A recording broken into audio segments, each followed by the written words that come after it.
ഞാനിപ്പോൾ നിൽക്കുന്നത് നിലമ്പൂർ ഇടിവണ്ണ എന്ന സ്ഥലത്താണ്. കേരളത്തിൽ തന്നെ ഏറ്റവും കൂടുതൽ ആദിവാസി വോട്ടർമാരുള്ള മണ്ഡലം കൂടിയാണ് വയനാട്. അതുകൊണ്ട് തന്നെ കൂടുതൽ ആദിവാസികൾ വോട്ട് ചെയ്യുന്ന ഒരു ബൂത്തിലാണ് ഞാനിപ്പോൾ നിൽക്കുന്നത്. അടുത്തുള്ള കോളനികളിൽ നിന്നൊക്കെയുള്ള ഊരുകളിൽ നിന്നൊക്കെയുള്ള ആളുകൾ ഇവിടെ എത്തി വോട്ട് ചെയ്ത് മടങ്ങുന്ന കാഴ്ചകൾ കൂടി നമ്മൾ കാണുകയാണ്. ദൂരെ 10-12 കിലോമീറ്റർ അപ്പുറത്ത് നിന്ന് വനപ്രദേശത്ത് നിന്നുള്ള ആദിവാസി വിഭാഗത്തിൽപ്പെട്ട ആളുകളെ ജീപ്പിൽ ഇങ്ങോട്ട് എത്തിച്ച് അവർ വോട്ട് ചെയ്ത് മടങ്ങുന്ന കാഴ്ചകൾ കൂടി നമ്മൾ കാണുകയാണ്. പൊതുവെ ഈ ബൂത്തിൽ വോട്ടേഴ്സിന്റെ എണ്ണം കുറവാണ്. 800 ചില്ലാൻ വോട്ടേഴ്സ് മാത്രമേ ഈ ബൂത്തിലുള്ളൂ. അവരെ തന്നെ പലരെയായി ദൂരദിക്കുകളിൽ നിന്ന് ഇങ്ങോട്ട് എത്തിച്ചുകൊണ്ട് വോട്ട് ചെയ്യിക്കുകയാണ്. കൂടുതൽ ട്രൈബ് വിഭാഗത്തിൽപ്പെട്ട ആളുകളാണ് ഇങ്ങോട്ട് വരുന്നത്. ചേട്ടാ, വോട്ട് ചെയ്തോ? ചെയ്യിച്ചാറേ. മുണ്ട് ചെയ്യിച്ചാണ് മുണ്ടിന്റെ കാര്യം മുണ്ടൻ പറഞ്ഞത്. ഇനി ബാക്കി ആദിവാസിയാറാ ഓല കൂടി പറഞ്ഞു സാറേ. എവിടെ നിങ്ങളുടെ വീട് എവിടെയാണ്? ബെറ്റിലേക്കൊല്ലി കോളനി. എന്ത് സാറേ, അവിടുന്ന് വരുമ്പോ കണ്ടില്ലേ, റോഡില്ല, കറണ്ടില്ല, ഒന്നുമില്ല. ഒരു കുട്ടികളും മക്കളും പ്രസവിച്ച് കഴിഞ്ഞാൽ പിന്നെ അത് കൊണ്ടുവരാൻ ഭയങ്കര താമസം. ആനവിള കാടാണ് ഇവിടെ. പിന്നെ ഞങ്ങൾ എന്ത് ചെയ്യും? കറണ്ട് വന്നു. ഇത്ര ദൂരം എങ്ങനെ വന്നു വോട്ട് ചെയ്യാൻ? വോട്ട് ചെയ്യാ ഇപ്പൊ 6 മണി നോക്കി 7 മണി വെച്ച് വെറ്റിലേക്കൊല്ലി കയറണം. എത്ര കിലോമീറ്റർ നടക്കണം? അതിപ്പോ എനിക്കറിയാൻ പറ്റില്ല. റോഡ് എങ്ങനെയുണ്ട്, കറണ്ട് എങ്ങനെയുണ്ടെന്ന് അത് ഞാനൊന്നും പിടിച്ചൊന്നുമില്ല. ഞങ്ങൾ പാവാണ് സാറന്മാര്. ജീപ്പിന് വന്നതാ? ജീപ്പിനാണ് സാറേ. അതിപ്പോഴുള്ള ചീപ്പൊക്കെ ഉള്ളു, അടുത്ത ചീപ്പൊക്കെ ഇല്ല. തെരഞ്ഞെടുപ്പിൽ പാർട്ടിക്കാരൊക്കെ വന്ന് വോട്ട് ചോദിച്ചിരുന്നോ? ചോദിച്ചിട്ട് നമ്മളെ കിട്ടുന്നകുട്ടി, ടീച്ചർ, ചാമു ഒക്കെ. ഇവിടെ ആരൊക്കെ മത്സരിക്കുന്നൊക്കെ അറിയായിരുന്നോ?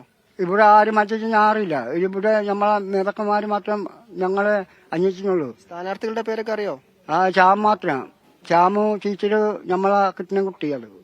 ജിൽസി, നമ്മൾ അവരുടെ ഒരു സാഹചര്യം എന്താണെന്ന് മനസ്സിലാക്കാൻ വേണ്ടി കൂടിയാണ്, പ്രേക്ഷകരിലേക്ക് അറിയാൻ വേണ്ടി കൂടിയാണ് ചോദിച്ചത്. കാരണം പലരും വനപ്രദേശത്ത് താമസിക്കുന്ന ആളുകളാണ്. ഇവിടെ സ്ഥാനാർത്ഥികൾ ആരാണെന്നോ അവരുടെ പേരെന്താണെന്നോ പോലും അറിയാത്ത ആളുകളാണ്. വീടില്ലാത്ത, കരണ്ടില്ലാത്ത, തൊഴിലുറപ്പ് തൊഴിൽ മാത്രം ചെയ്ത് ജീവിക്കുന്ന, നാട്ടിലേക്ക് വരണമെങ്കിൽ കിലോമീറ്ററുകളോളം സഞ്ചരിക്കേണ്ട ആളുകളാണ്. 3 മണിക്കൂറൊക്കെ ജോലി ചെയ്യാൻ വേണ്ടി മാത്രം നടന്നു വരുന്ന ആളുകളാണെന്നാണ് അവർ പറയുന്നത്. ഈ തെരഞ്ഞെടുപ്പ് ദിവസം അങ്ങനെയുള്ള ജീവിതങ്ങൾ കൂടി ഇന്ന് നമ്മൾ കാണുന്ന ജീവിതങ്ങളാണ്. ഇവരൊന്നും സാധാരണഗതിയിൽ നാട്ടുപ്രദേശത്തേക്ക് വരാത്ത ആളുകൾ കൂടിയാണ്. ഇന്നിപ്പോൾ തെരഞ്ഞെടുപ്പ് ആയതുകൊണ്ട് ജീപ്പിൽ ഇങ്ങോട്ട് എത്തിക്കുകയും വോട്ട് ചെയ്ത് മടങ്ങുകയും ചെയ്യുന്ന കാഴ്ചകൾ കാണുന്നു. ആ തരത്തിലുള്ള കാഴ്ചകൾ കൂടി വയനാട് ലോക്സഭാ മണ്ഡലത്തിലുണ്ട് എന്ന് പറയുകയാണ്. പൊതുവിൽ ഭേദപ്പെട്ട പോളിംഗ് വിവിധയിടങ്ങളിൽ നടക്കുന്നുണ്ട്. പോളിംഗ് ശതമാനം ഭേദപ്പെട്ട നിലയിൽ തന്നെ തുടരുന്നു. ചിലയിടങ്ങളിൽ രാവിലെ വോട്ടിംഗ് മെഷീൻ തകരാർ മൂലമൊക്കെ കുറച്ച് വൈകിയിരുന്നുവെങ്കിൽ കൂടി ഇപ്പോൾ അതൊക്കെ പരിഹരിച്ചുകൊണ്ട് കൂടുതൽ വോട്ടേഴ്സ് വന്നുകൊണ്ടിരിക്കുന്നു. ആര് ജയിക്കുമെന്നൊക്കെയുള്ള ചോദ്യങ്ങൾ അവിടെ ബാക്കിയാകുന്നു. ഇപ്പോൾ പ്രിയങ്ക ഗാന്ധി നേരത്തെ വയനാട് മണ്ഡലത്തിൽ എത്തുകയും ഒരു ബൂത്തിൽ സന്ദർശിക്കുകയും വോട്ടർമാരോട് സംസാരിക്കുകയൊക്കെ ചെയ്തു. അതിനുശേഷം അവർ ഇന്ന് മടങ്ങുകയാണ്, ഡൽഹിയിലേക്ക് മടങ്ങുകയാണ്. UDFും വലിയ വിജയപ്രതീക്ഷ, അതായത് 5 ലക്ഷം ഭൂരിപക്ഷമൊക്കെയാണ് പറയുന്നത്. അതിലേക്ക് എത്തുമോ എന്നുള്ള ചോദ്യം ബാക്കിയാകുന്നു. LDF സ്ഥാനാർത്ഥിയും പ്രതീക്ഷയോട് കൂടി തന്നെ നിൽക്കുന്നു. വിജയത്തിൽ കുറഞ്ഞതൊന്നും പറയാനില്ല എന്നാണ് LDF സ്ഥാനാർത്ഥി സത്യൻ മൊകേരിയും പ്രതികരിക്കുന്നത്. നേരത്തെ കഴിഞ്ഞ തെരഞ്ഞെടുപ്പിൽ 3,64,000 ആയിരുന്നു UDFന്റെ ഭൂരിപക്ഷം, രാഹുൽ ഗാന്ധിയുടെ ഭൂരിപക്ഷം. അതിൽ കൂടുതൽ ഭൂരിപക്ഷം UDF നേടുമോ, LDF നില മെച്ചപ്പെടുത്തുമോ, അതോ വിജയിക്കുമെന്നവർ പ്രതീക്ഷ, അത് എത്രത്തോളം അതിന് അടിസ്ഥാനം ഉണ്ടാകും തുടങ്ങിയ കാര്യങ്ങളൊക്കെ നമുക്ക് ഇനി അറിയേണ്ട കാര്യമാണ്. ചേച്ചി, വോട്ട് ചെയ്തോ? വോട്ട് ചെയ്തു. എവിടെയാ വീട്? എവിടെയാ വീട്? ഇവിടെ പന്തീരായിരം മലവാരത്തില്, പാലക്കയം എന്ന് പറഞ്ഞ ആദിവാസി കോളനിയില്ല. എങ്ങനെ വന്നു വോട്ട് ചെയ്യാൻ? ഞങ്ങള് ജീപ്പിനാ വന്നത്. എന്താ നിങ്ങൾക്ക് എന്ത് ജോലി ചെയ്യുന്ന ആൾക്കാരാ? ഞങ്ങള് അവിടെ ഇപ്പൊ തൊഴിലുറപ്പാണ് ചെയ്യുന്നത്. എന്താ ചേച്ചി പേരെന്താ? വീടിന്റെ കല്യാണി. കല്യാണി. വീട് എവിടെയാണ്? വീട് വെച്ചിട്ട് കൊല്ലാണ്. വോട്ട് ചെയ്തോ? ഇവിടെ സ്ഥാനാർത്ഥികൾ ആരാന്നൊക്കെ അറിയായിരുന്നോ?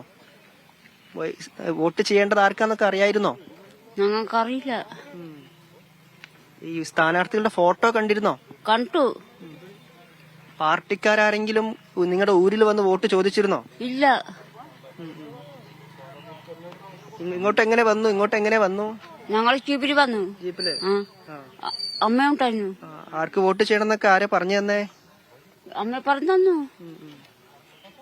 ഓക്കെ, അപ്പൊ ആ തരത്തിലൊക്കെയുള്ള വോട്ടർമാർ കൂടി നമ്മുടെ നാട്ടിലുമുണ്ട് എന്നുകൂടി പറയുകയാണ്.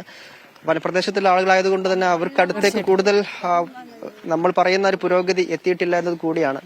ആ തരത്തിലുള്ള സാഹചര്യങ്ങൾ കൂടി വയനാട് ലോക്സഭാ മണ്ഡലത്തിൽ നിന്ന് പറയാനുണ്ട്. ഇങ്ങനെ 14,71,000 വോട്ടർമാരാണ് വയനാട് ലോക്സഭാ മണ്ഡലത്തിൽ ആകെയുള്ളത്. കഴിഞ്ഞ തവണ 73% മണ്ഡലത്തിലെ പോളിംഗ്. ഇക്കുറി പോളിംഗ് കൂട്ടാനുള്ള ശ്രമങ്ങൾ രണ്ടു പക്ഷവും, ഇടതുപക്ഷവും UDFും നടത്തിയിരുന്നു. കാരണം നേരത്തെ സൂചിപ്പിച്ച പോലെ തന്നെ UDFന് വോട്ട് ശതമാനം കൂട്ടണം, അതായത് 5 ലക്ഷത്തിലേക്ക് ഭൂരിപക്ഷം എത്തിക്കണം. അപ്പോൾ ആദ്യഘട്ടത്തിൽ തന്നെ പ്രവർത്തകരോട്, നേതാക്കൾ നേതാക്കൾ പറഞ്ഞിരുന്നത് കൂടുതൽ വോട്ടർമാരെ പോളിംഗ് സ്റ്റേഷനിലേക്ക് എത്തിക്കണം എന്നുള്ളതാണ്.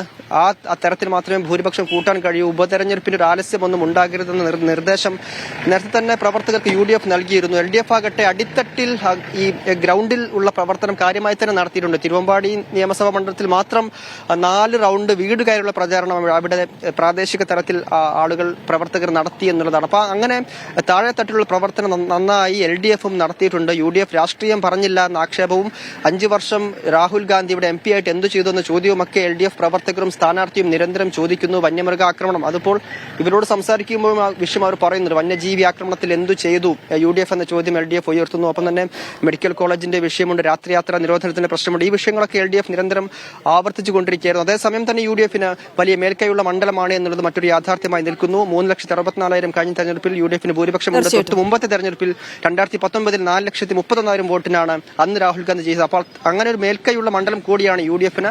അവിടെ ആര് എത്ര വോട്ട് നേടുമെന്നൊക്കെ നമുക്ക് 23-ാം തീയതി അറിയാം. ജിൽസി.